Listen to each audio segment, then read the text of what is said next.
Welcome to Penrose Learning, where we make understanding easy. In this video, I will explain how to change language on Tesla Model Y, updated. Open Controls, tap Display, select Language, choose your desired language, and confirm on the touchscreen. I'll walk you through each menu, show quick tips if the car needs a restart, and how to switch voice language too. This is friendly, clear, and aimed to get you comfortable with settings in minutes. Let's get started and keep it simple. Open Controls from the bottom corner of the touchscreen and choose Display to access language controls. Scroll the list to preview available languages and tap the one you want.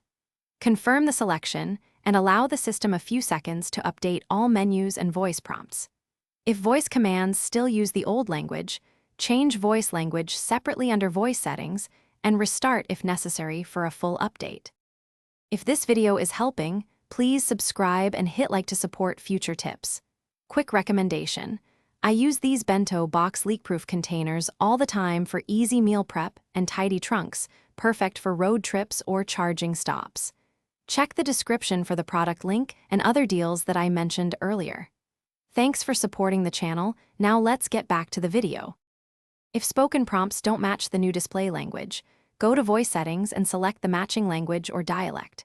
For stubborn cases, perform a soft reboot by holding both steering wheel scroll wheels until the screen restarts, which often finalizes changes. After reboot, check maps, navigation prompts, and phone integration to confirm everything updated. These quick checks help prevent mismatches and keep driving instructions clear and consistent. Thanks for watching. If this was helpful, leave a like and consider subscribing. See you next time.